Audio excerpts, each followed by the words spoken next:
Eurasia's economic identity. With competing interests from the west to the east, and the balance of influence and power in the Caucasus and Central Asia is being redrawn as we speak. Ambitious infrastructure plans and emerging trade corridors intersect with heightened competition over resources. How can the region make the most of these expanding routes and strengthen its role within them? This is what we're going to discuss today at the session, and it is my greatest honor to introduce the speakers of this session. Ilham Aliyev, President of the Republic of Azerbaijan; Alexander Vučić, President of Serbia; Ebru Özdemir, Chairperson of the Board, Limak Holding, Turkey, Community of Chairpersons. Thank you for being here. And Vagan Khachaturian, President of the Republic of Armenia. Thank you for being here. We are providing the translation from Armenian and back to Armenian, so you have the headset available for everybody in this room, and we're going to be able to provide that for... I'm going to take this moment to take that. My name is Sasha Vakulina. I'm Euronews EU correspondent. It's my great honor to be moderating this session at WEF today and to be with you. I'm going to be starting slowly, and I'm going to just go into the beginning of this session, if I may, to open it and, to get into it. Azerbaijan and Armenia worked out a historic peace deal after decades of tragedies, changing the course and the future for the two countries, but also for the whole region, just as we now witness the fast-changing global order. Given how much effort it has taken to close the painful chapter, I would like to ask President Aliyev and President Khachaturian, how do you look in the future now? What does the future hold now? Both of you being here together at this session is already a great message in itself. Yes, you're absolutely right. It was a historical achievement last August when two countries initialed peace agreement, thus putting end to 3 decades plus of war and bloodshed. The uniqueness of this peace deal is that it was signed less than in 2 years after the last bloody clash. So it demonstrates that if you have a strong political will from both sides and commitment to peace, then you can reconcile in a relatively short period of time. What has been signed today is transforming into the practical results. Not only we live in peace for 5-6 months only, and we enjoy this situation. Neither Armenia nor Azerbaijan, as independent countries, ever lived in peace. When we became independent in 1991, we were already at military standoff. But today the benefits of peace are reflected into beginning of cooperation.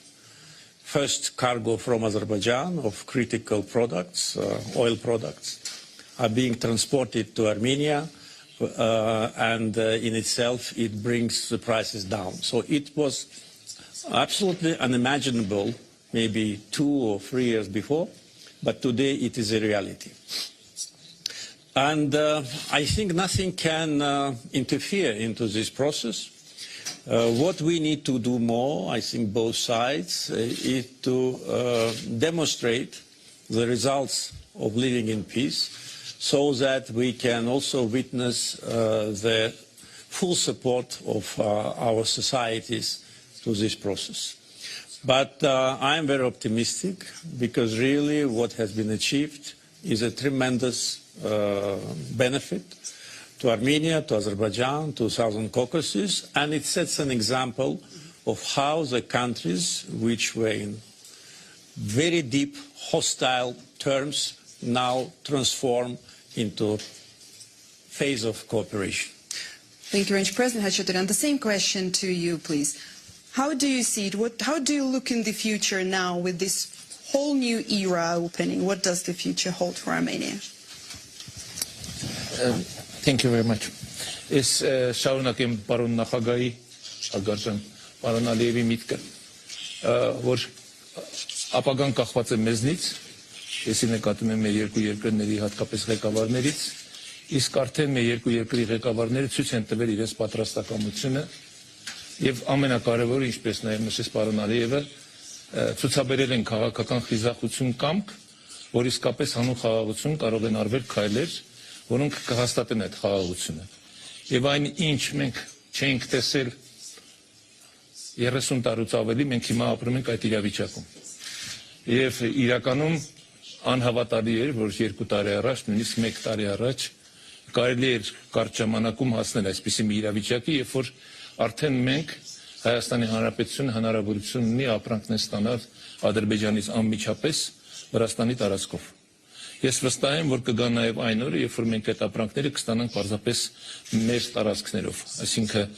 դա կլինի Բաքու կամ Ադրբեջան, Հայաստան, Նախիջևան, Հայաստան, այսինքն մենք կհաղթահարենք այն խնդիրները, որոնք 90-ական թվականներին ստեղծվել են ինչ-ինչ պատճառներով, այդ ես ուզում եմ մի կարևոր հանգամանքի անդրադառնալ։ Մենք երկու կողմներս էլ նայում ենք առաջ։ Եթե մենք փորձենք նայել հետ եւ փորձենք նաեւ գտնել այն պատճառները ինչու եղավ, ես կարծում եմ դա այսօր մեզ կզրկեն հնարավորությունից, որ ունենք։ Եվ այն պատրաստակամությունը, որ կա ադրբեջանական կառավարության կողմից եւ անձամբ պարոն նախագահ Ալիևի կողմից, դա գնահատելի է եւ մենք տեսնում ենք եւ ընդհանրապես այսօր կամ երեկ էր պարոն Ալիևը իր մեկնաբանություններից մեկում ասում էր, որ մենք պետք է սովորենք խաղաղությամբ ապրել։ Ես ձեզ հավատացնում եմ, դա սովորական չի մեզ համար։ Մենք արթնանում ենք եւ բոլորս մինչ այս համաձայնագրերի ստորագրումը հետաքրում ենք, թե սահմանին ինչ է կատարվել։ Իսկ այնտեղ հիմնականում կրակոցներ, զոհեր, վիրավորներ, որը մեզ ուղղակի ստրեսային վիճակի մեջ էր պահում։ Հիմա մենք հավատացեք նույնիսկ մոռացել ենք, մենք հիմա ավելի շատ ապրում ենք մեր ծրագրերի իրականացման գործով եւ ինչու մենք հաջողություն կունենանք, որովհետեւ մենք հստակ պայմանավորվածություններ ունենք։ Մենք հստակ սկզբունքներ ենք որդեգրել, որը նշանակում որ մենք հարգում ենք մեր երկու երկրներս տարածքային ամբողջականությունը, ինքնիշխանությունը, մեր իրավազորությունը եւ առաջնորդվել ենք այդ սկզբունքներով։ Բացելու ենք մեր սահմանները եւ վստահ եմ նաեւ որ X տարիներ հետո ոչ միայն քաղաքական բարձր մակարդակի նման հանդիպումներ են լինելու, այս սովորական գործընթաց է լինելու, երբ որ Հայաստանից կամ Ադրբեջանից մեր քաղաքացիները կարող են հատել սահմանը, առևտուր անել, օգտվել այն առավելություններից, որ մենք ունենք երկուսս։ Եվ տեսեք, այդ համագործակցության արդյունքում մենք շատ նպաստավոր ենք դառնալու որպես տարածաշրջան, որպես Հարավային Կովկաս, նաև աշխարհի համար։ Այն քննարկումը, որ մենք հիմա անում ենք Եվրոպա այսը կապը ապահովելու համար, դրա լավագույն ճանապարհը հենց Հարավային Կովկասն է։ Եվ այս գործընթացը հաջողություն կունենա նաև այն պատճառով, որտեղ այստեղ կա նաև տնտեսական շահ։ Բացի քաղաքականից, որը ամենակարևորն է, բայց այստեղ կա նաև տնտեսական շահ։ Եվ սա կամրապնդի այն պայմանավորվածությունները, որ մենք ձեռք ենք բերել, եւ ես ուզում եմ նաև շնորհակալություն հայտնել Ադրբեջանի ղեկավարությանը, պարոն Ալիևին, ինչպես նաև ես իրավունք ունեմ շնորհակալություն հայտնել նաև մեր վարչապետին, որովհետև երկրի մեր ղեկավարը վարչապետն է, այն քաղաքական կամքի համար, որ դրսևորվել է, եւ դա նպատակը մեկն է եղել, գիտեք, հիմա արդեն տեսանելի է, նպատակը միայն խաղաղությունն է եղել։ Ոչ թե իշխանության, կներեք, որ ես այդպես եմ մեկնաբանում, պարոն Ալիև, մնալն է խնդիրը եղել, այլ խաղաղ ապրելը։ Որտեղ տարիներ շարունակ քաղաքական տարբեր շարժարիքներ օգտագործում, որպեսզի հետաձգվի այս գործընթացը 30 տարի բանակցություններ եւ արդյունք չունեն։ Բայց ստացվում է, երբ որ երկու երկրի ղեկավարներ ընդհանուր սկզբունքների շուրջ համաձայնության են գալիս, ուրեմն կարելի է եւ հաջողության հասնել։ Եվ այդտեղ իհարկե ես չեմ կարող չնշել նաեւ Միացյալ Նահանգների նախագահ պարոն Տրամփի դերը, որը էլի կարողացավ իր վրա վերցնել այդպիսի պատասխանատվություն եւ մեր երկու երկրների ղեկավարների հետ օգոստոսի 8-ին ստորագրեց այդ պատմական փաստաթուղթը։ Thank you very much, President. President Vučić, I would like to ask you, how do you see the role of Serbia as somehow this important bridge for Eurasia, bridge between Europe and Asia, when it comes to redefining and defining this economic identity for the region? Actually, we're witnessing huge changes in today's world.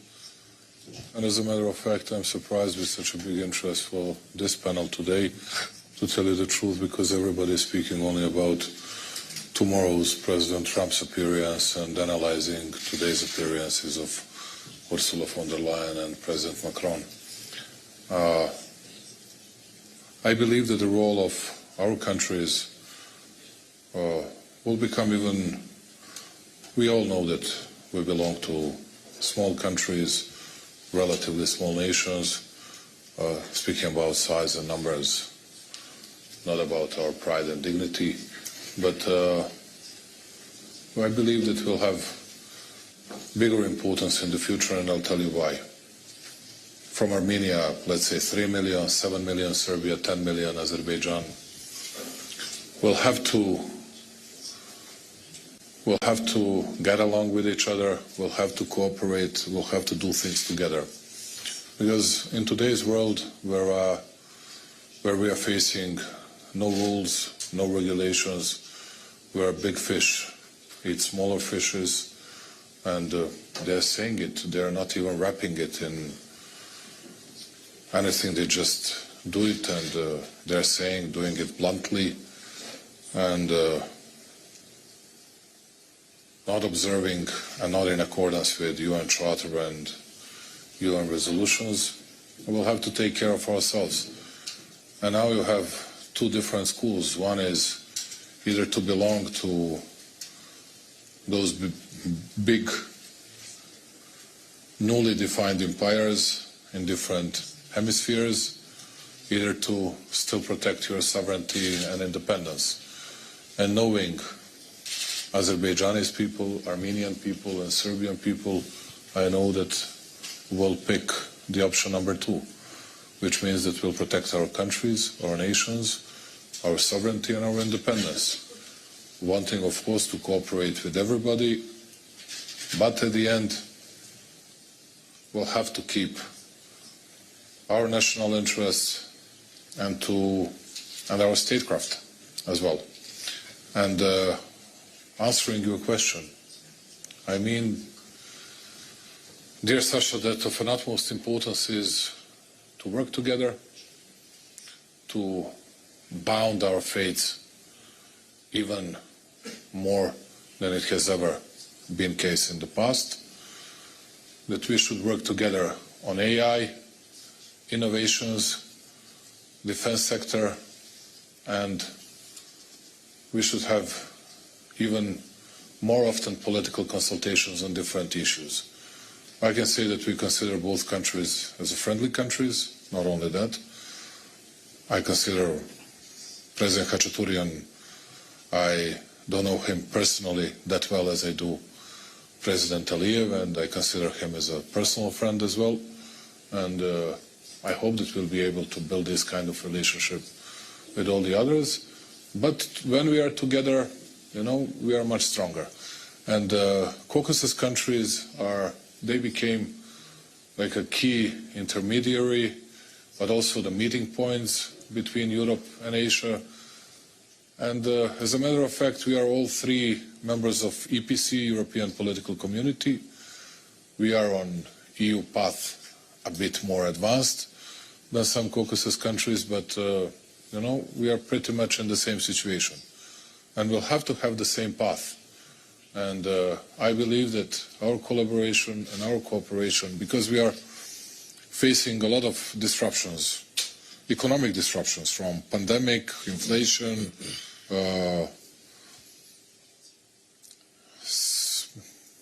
chain supplies, then tariffs, sanctions, whatever you can imagine. And this is why we need to bound ourselves, to connect ourselves, speaking about road infrastructure, railway infrastructures, digital economy, and also I think that speaking about innovations, IT sector, and AI at the end is something that will create stronger bonds between us than everything before that.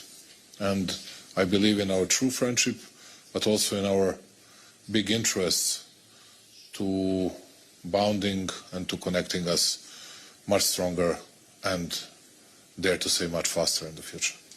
Thank you, President. Özdemir, the President's touched upon a little bit the investment side and the business side of it, and it would be great to hear, please, from your take, what's your view regarding the policies and probably the strategies needed to strengthen Eurasia's competitiveness, as well as ultimately also the integration in the global picture, in the global trade? Thank you very much. And I'm here not only as the chair of LIMAC, but I have two more hats. One is I'm the chair of the governors of the Building Environment and Infrastructure Community in World Economic Forum, where we have many infrastructure and contractor investors and also builders. And also I'm a representative of Turkey. So, being in this forum, I think I have to say a couple of things about that relationship as well. And I think the investments can only start when there's peace and long-term stability. If there's no stability, nobody wants to invest. So hearing the leaders here, and I'm very happy to be among these very strong leaders, that the peace and prosperity are going to be long-term, it means investors can come. And I've seen the TRIP agreement. It's very well defined. And it's the first start of, I think, the major investments can start from that agreement. Because currently there is Kars-Tbilisi project already, Baku project. And I think with the middle corridor, then we can add more to this. So what I'm saying is the infrastructure is not only the roads, it's not only the railroads, it's the digital infrastructure, it's the energy infrastructure as well. And also it brings out many more infrastructures. The dry ports, the logistical hubs, and the people. People start to come and live around it. So there is a big opportunity here, and seeing all the leaders are, positive on that. I think the first probably investments going to take will be the PPPs, because now we are building a lot of things around the world with public-private partnerships. And in this regard, I'm sure that probably the IFIs will take the lead, the IFCs and European investment banks, the EFC from US, because there's a big US angle here. And then the private investors will come on board. Seeing this here, I think it's very positive because we are talking a lot about geo-economical risks, geopolitical risks, but I'm very happy to be a part of this panel where there is a big positivity that's coming towards, this cooperation in our region, where I think there's a very big cooperation possibilities. If I may intervene regarding some good words said by Madam Özdemir, if I pronounce that well. Perfect. We are speaking about peace, stability, tranquility. There has never been less peace, stability and tranquility in the world. Last year was the worst year after the Second World War, with number of wars that were launched by different countries or within the countries. And this year is going to be worse than last year. And next year is going to be worse than this year. And everybody is speaking about peace, accusing someone else for not observing something, not paying respect to someone, but at the end everybody is taking care of its own national interests. Nobody cares about multilateralism, and this is the biggest mistake that all of us made in the past, and now no one can correct it. If you expect that President Trump tomorrow will say, okay, I fully align with the words of Ursula von der Leyen, that is not going to happen. That is not going to happen at all, and everybody knows it. Everybody knows it in advance. And then, what would be the consequences for all the others? There are people that might say, even in our countries, in Yerevan, Baku, Belgrade, they might say, okay, it's somewhere away from us, but there is a spillover effect, and we are all going to face the consequences. And that's why I was speaking about creating better bonds between us in order to make these shocks relatively smaller to our economies and to our politics as well. And I'm not optimistic at all. We have just entered the world of volatility and uncertainty, and not sure that we'll be able to overcome it in the years to come. Sorry that I was saying this just because I saw, this is my 12th time in Davos. I'm a veteran here. There are no people here around us that were present here for so many times. I have never seen so many people, to tell you the truth. And people are not applauding to anyone. People here are because they are concerned about their future. Company representatives, state leaders, prime ministers, members of governments, whoever. And nobody's jubilant. Nobody's not laughing, nobody's smiling. Because people don't know what tomorrow will bring to our countries. And of course that we do worry a lot, but connecting us, bounding us, this is a solution for us. At least we cannot diminish, but we can decrease the pressure on our country, and we can find some good solutions as a common denominator for all our smaller countries in Eurasia region. Sorry that I would like to pick up on that. And I would specifically want also to pick up on, you said nobody cares about multilateralism and it's all about the national interest. Speaking about it. Yes, and I would like to address that to President Aliyev, please. What's your take? How do you then see this solution as President, which is just said, regarding how do you survive and how do you try to soften the stress of the current shocks in the world where the current shape and phase of multilateralism is not just changing, but it's not working that well? I think that everything is in our hands. It depends on your agenda. It depends on your vision, on your strategic vision for the future. Coming back to peace with Armenia, and prior to that, 30 years of conflict, we really had a very difficult times as a country, as a nation, losing territories, million people homeless and internally displaced. But we did not lose hope. We did not lose our courage to try to restore justice, international law, and our sovereignty. It took us 30 years.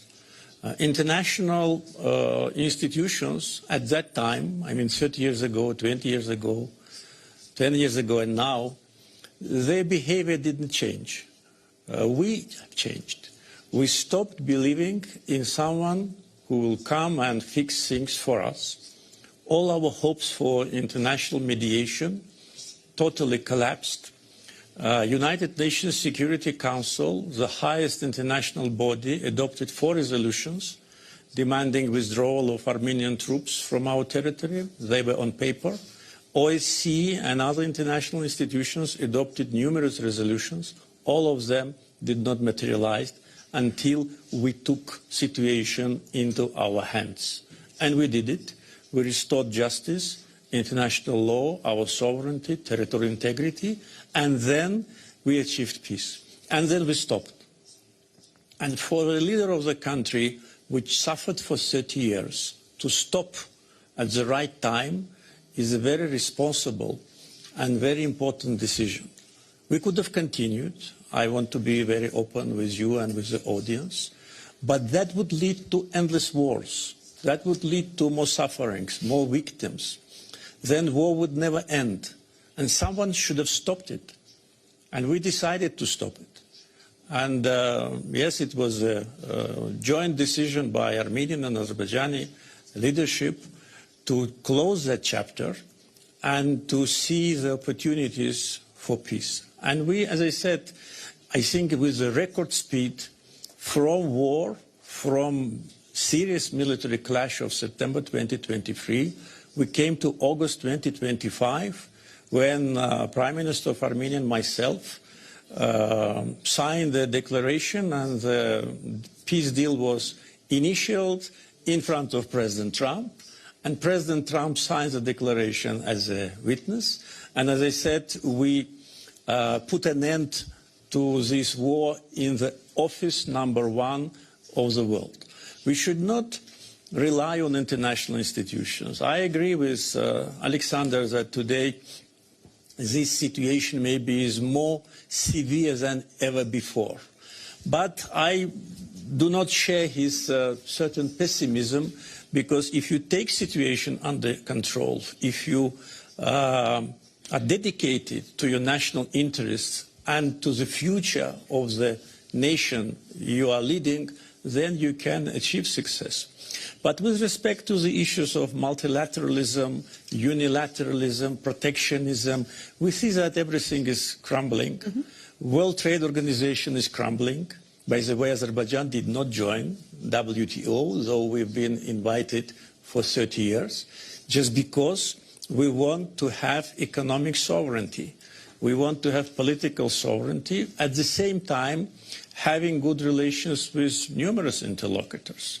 Look, we have strategic partnership documents signed with 10 members of the European Union, comprehensive strategic partnership agreement signed with China, strategic partnership charter is being discussed with the United States, and all this is possible. It does not contradict one another when you have a clear vision for your country, for your future, when you have power, when you have consolidated society, and when you do what is right, regardless who says what and who will publish some articles about you and what you are doing. So I'm more optimistic, especially in our case with Armenia. Probably it's one of the unique cases when we have real peace after 3 decades of war and bloodshed. And is this peace which, of course, enables all the rest of economic cooperation and prosperity. President Khachaturian, what's your take on this when it comes to this new approach, as we've heard now from President Vučić and also President Aliyev, switching the approach and changing from multilateralism but more into caring more for your sovereign interests, and in this case going into country with country? Thank you. Thank you indeed. I want to say that we managed to achieve the peace document because the two political leaders of the two countries were ready to this. This helped for the resolution of the issue. Otherwise, I do have to agree with Mr. Aliyev that it would have continued forever. It would have continued forever with a future that promises nothing. Until now, I cannot understand or accept the political approach that leads to wars and human losses. The biggest losses we had since 1988. That's the human losses. We can never recover these losses. Therefore, we can work hard with our abilities and capabilities. We can recover and rehabilitate the material losses, but not the human losses. Therefore, the role of the political leaders is very important for peaceful resolution of the issues. It depends on your courage, on the courage of the leaders, on the ability to put aside the temporary issues and look forward to the strategic points.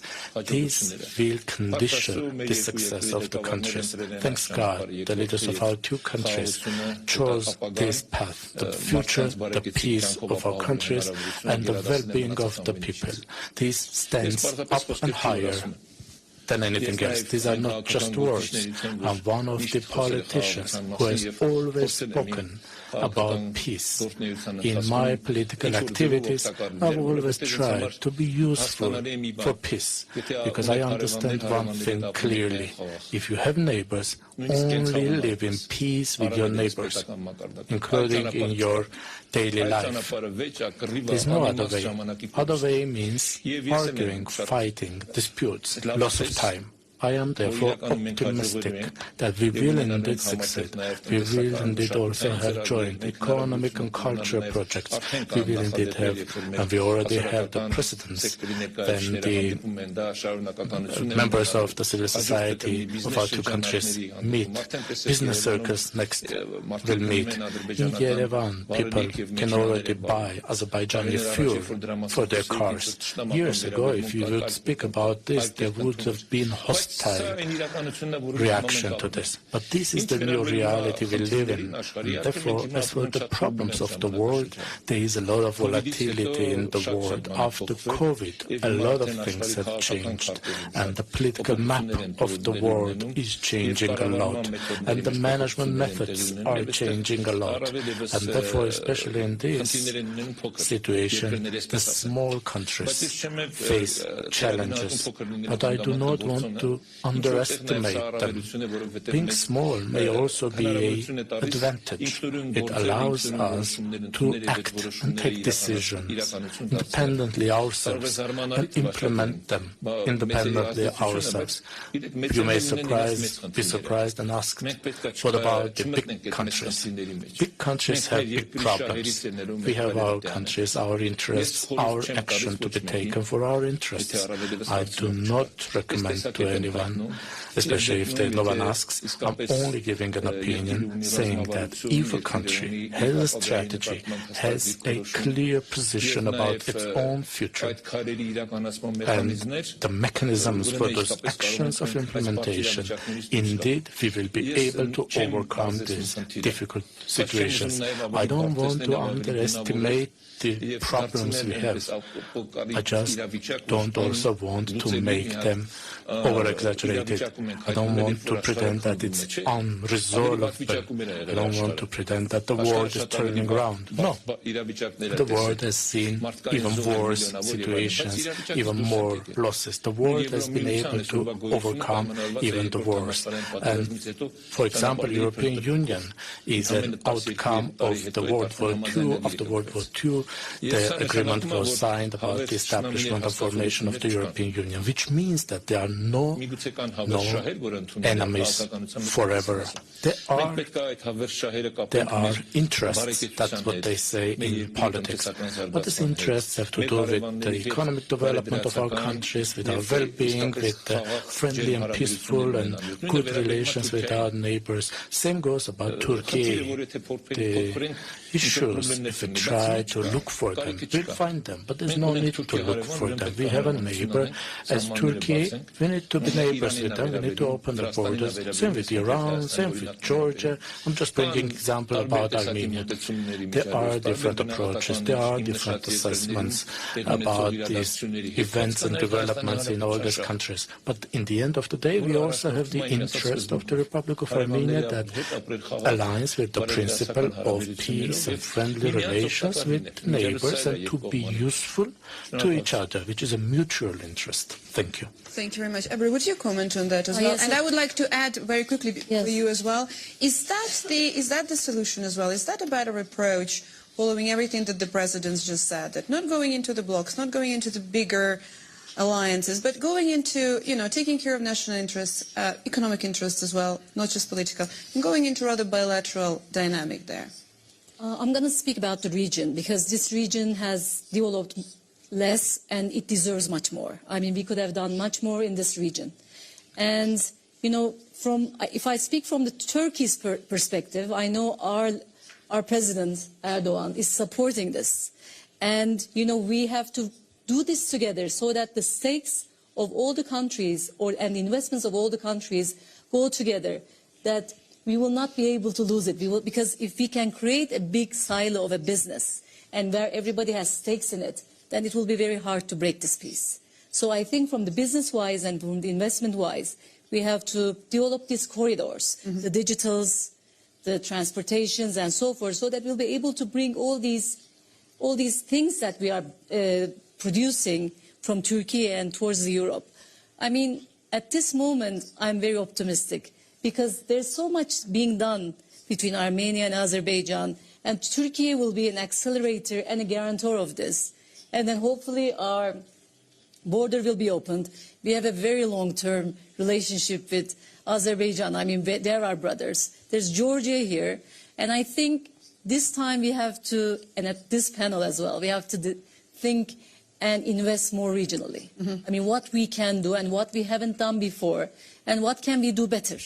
Because I see that there's peace and there's stability. Why not investments should be there? And Turkey, and by the way, is a bigger, if you call it, I mean, we are not small, but we are kind of big country. And we are behind this with, our president says the same thing, and the Turkish business community. I can assure that we will be behind this partnership and in this investment. It's a very interesting dynamic as the Eurasian region and as the countries that you're representing here, strengthening the cooperation between each other for the region, as you said. The global geopolitical sort of picture and the landscape looks completely different. There is not strengthening, there's rather cracking and shaking. And I would like to get that as a closing remarks for all of you speakers, please. How do you see with this challenging and shaking and rather fragile global landscape, how do you see then the place of Eurasia in that picture? President Aliyev. Well, Eurasia is a very big geographical environment. What we're thinking about is, of course, our region and our immediate neighborhood. And I'm very glad that during the years of independence, we managed to establish very close working relations with all our neighbors, of course, except Armenia, due to the reasons we all know. But now, after peace de facto is established, we started also economic cooperation, export operations. Azerbaijan lifted all the restrictions on transportation of cargoes to Armenia from Kazakhstan, from Russia, and now we got a request from Armenian side to provide transit from Armenia to Russia. So we de facto unilaterally opened the corridors. Yes, the transportation goes through Georgia, but one day it will go through Armenia. One day Armenia will go directly through Azerbaijan, and that day is not too far away. We established a very close alliance relationship with Turkey, which is a brotherly country, and we have a huge investments in Turkey. Our investments in Turkey are more than $20 billion US. We are one of the biggest investors in Georgia. With TRIP and the connectivity project, which United States now is supervising, we will establish a new transportation corridor stretching from Asia across the Caspian through Azerbaijan, Armenia, part of Azerbaijan, which is Nakhchivan, Turkey, and further down to Europe, in addition to the existing corridor through Georgia. So the more routes, the better for consumers, for suppliers, for transit countries. So we as a country, we always concentrate on our regional agenda. And if we cannot achieve what we want in the region, we cannot have any aspirations for any kind of a global event.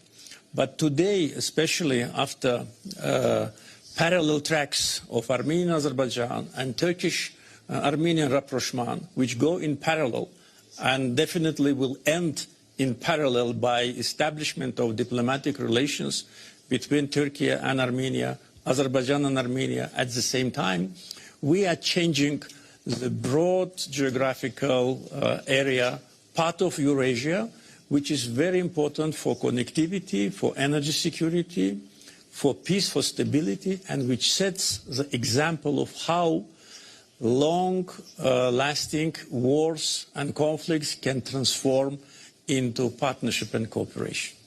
President Hachira, would you take and comment with your closing remarks on that, please? It's difficult to add anything to the words that Mr. Aliyev just mentioned, because I have to repeat the same thing, because that aligns with our imagination, that aligns with our moods. Moreover, in this changing world, very important is both the Middle Corridor's role, the South Caucasus role. The new logistic opportunities are becoming more and more important, and in this regard, our region is becoming more and more important for the European Union, for the European countries, but also for the Far East, etc., etc. There are a lot of parallels happening in the Central Asia. Capability building Central Asia is being also intensively putting in use its capacity. Azerbaijan for many years has been providing transit opportunities. Armenia will soon get these opportunities. These are all alternatives that will allow people, businesses to choose from what is more beneficial for them. But when we look at such opportunities, we always look at transport, railroad, vehicle, but that's not the only thing. This is also energy. This is also the new technologies. This is also cable. This is also internet. This is also service provision across borders, because the entire world is changing. The content of economy is changing, and therefore when we look at the maps, when we look at the maps, the most convenient road has always been via and through our region. It has been the Silk Road, one of the Silk Roads, one of the most efficient and effective roads that has worked out well. For some reason it has been terminated or not used in the past 30 years, or after 91 it was not used. But still, I have to repeat and reassure that here I do see the basis to be optimistic for the future, because most importantly there is the political will and the political decision, and therefore we have to make sure it continues. We have to make sure we establish diplomatic relations with Azerbaijan, diplomatic relations with Turkey. Those will be most conducive factors, and of course we have to also ensure that between our citizens, between our nations, they also get engaged, they also participate in this process, as this is a process of work that demands time. If the President, the Prime Minister, in a very short period of time, in only 2 years, managed to agree about the main principles, the same to expect from the society so fast will be naive, because they have to be able to overcome the issues that for one reason or another are out there. So I do hope that both countries, Armenia and Azerbaijan, will do and will continue to work in this regard, in order for our citizens, in order for our society to be more engaged in these processes, to participate more in these processes, in the lasting peace that we have initiated. It's not a temporary peace. Mr. Aliyev also confirmed it's a lasting peace. Thank you. Thank you. President, with your closing thoughts. Thank you very much. I learned a lot about the situation in Southern Caucasus today, and very happy for my friends. And yes, it's very easy to say that we're going to increase the level of our cooperation. Happy to say that we are about to finish agreement on gas-fired power plant in Ish. Azerbaijan's investment, together with Serbian state, around 600 million. It would be, and at the same time, we are about to establish direct flight between Belgrade and Baku. We have already done that with Tbilisi, and hopefully we'll do that with Yerevan as well. It means that Serbia is trying to lean itself and trying to rely itself furthermore, not only to the west but to the east, and to the friends that we can always count on. I just partly disagree with the great leader Ilhan Aliyev on something. He's one of the most capable leaders and sovereign leaders, which is a very rare case, but a spillover effect will harm us a lot. I'll tell you why, more than Azerbaijan, of course, because we have a lot of German companies, French companies, Italian companies that are producing spare parts. If they will face bigger tariffs from the United States of America, which is the main market for those companies, it will mean that we'll have to shut down our factories, our plants in Serbia. And at the same time, there is a political issue. I see that we are coming to an end of a session.